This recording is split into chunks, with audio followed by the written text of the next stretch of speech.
राधे राधे। राधे राधे महाराज जी। गुरुदेव भगवान, भगवान की कृपा से उन्होंने मुझे गुरुवाणी और सिक्खी से जोड़ा है, लेकिन कई वर्षों की कठिन कोशिश और रोज अरदास के बाद भी मैं अमृत वेला ब्रह्म मुहूर्त के समय नाम जप करने में असमर्थ हूँ, क्योंकि भगवान मुझे रात में 9 से 11 कुछ विशेष सेवा बख्शी है, इसलिए मैं चाहकर भी जल्दी नहीं उठ पाता। मैं अमृत वेले में तो 11 बजे के बाद कई बजे सोते हो आप?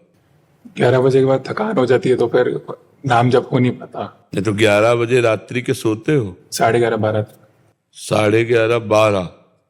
हाँ, तो ज्यादा हो जाता है। फिर दिन में सोते हो? फिर सुबह वही नहीं, दिन में सोते हो आप? नहीं सोते। तो फिर आपको 5 घंटे तो नींद चाहिए ही। ज्यादा मेहनत वाला अगर शरीर है तो 6 घंटे 7 घंटे चाहिए, क्योंकि जो मेहनत करता है उसे 6 घंटे तो चाहिए। तो 12 बजे सोएंगे तो 6 बजे आप जगेंगे, तो 6 बजे जग कर वो काम कर लीजिए जो 4 बजे करना हो। पर गुरुवाणी में ऐसा बोला जाता है ना कि अमृत वेला का समय सबसे ज्यादा महत्व। हम देखो, वो तो बहुत बढ़िया बात है, लेकिन आपके पास समस्या है ना, समस्या में समाधान निकाला जाता है। तो जब हमारी आंख खुली वही अमृत वेला, जब हम गुरुवाणी का पाठ किए और नाम जप किए वही अमृत वेला। समझ रहे हो ना? अगर इस बात से कर दोगे तो फिर वो भजन छूट जाएगा, तो फिर तो विषय वेला सब रहेगी। अमृत वेला, मृत क्या है? संसार, और अमृत क्या है? परमेश्वर। वाहेगुरु अमृत है, परमेश्वर अमृत है।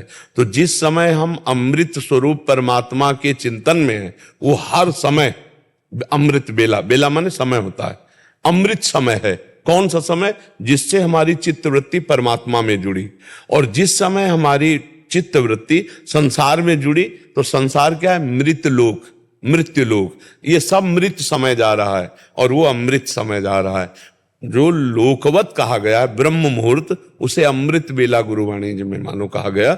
अगर उस समय हम नहीं जग पाते हैं किसी कारणवश, कार्यवश, तो हम जब जगें तब हम वो अपनी दिनचर्या पूरी करें।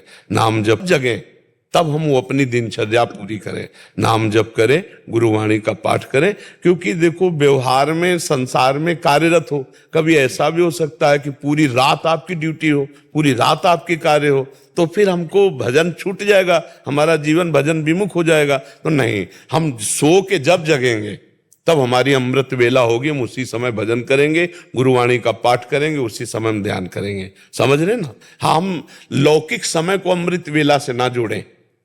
अभी लौकिक समय को अमृत वेला से जोड़ेंगे तो अरुचि हो जाएगी। नहीं, हमारा वही समय अमृत है जो परमेश्वर से, वाहे गुरु से जुड़ा है। गुरुवाणी से जो समय जुड़ गया, जो क्षण जुड़ गया, वो अमृत हो गया।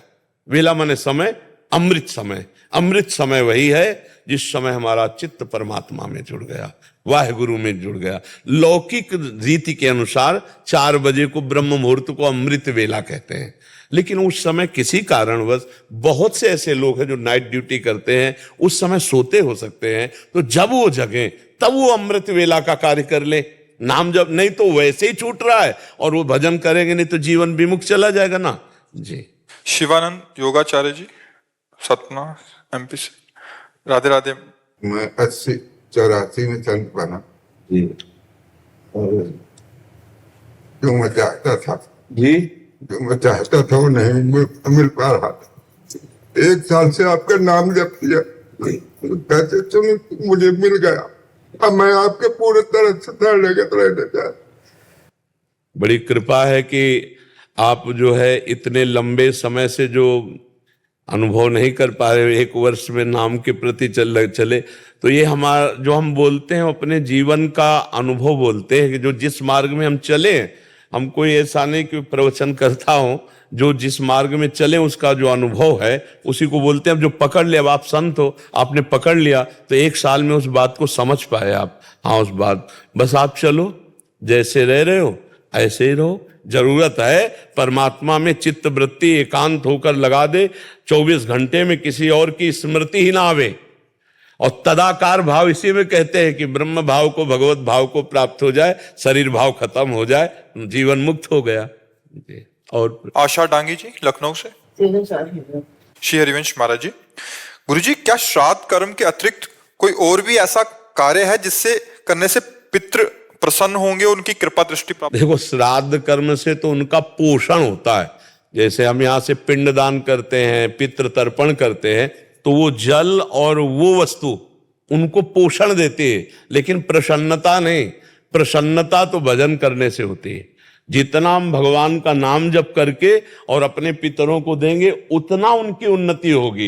ये लड्डू और पिंडदान और जल से पितरों का पोषण होता है, पितरों की उन्नति होती धर्मानुष्ठान से। भागवत का पाठ करवा दिया, गोपाल शास्त्र नाम का पाठ करवा दिया, खूब नाम कीर्तन किया, नाम जप किया और वो पितरों के दिया, इससे उनकी उन्नति होगी। खोया के लड्डू और तिल और पानी, इनसे उनका पोषण होगा। जो हम देवताओं को, पितरों को अर्पित करते हैं, वही उनको प्राप्त होगा। तो ये पोषण की वस्तु है, इससे उनकी उन्नति नहीं होगी। वो अगर वो पितृलोक से परमात्म लोक में जाना है तो उसके लिए ये अनुष्ठान काम करेंगे। भागवती का अनुष्ठान वो अपने पितरों को दिए जाते हैं, जिससे उनका परम मंगल होता है। समझ पा रहे आप?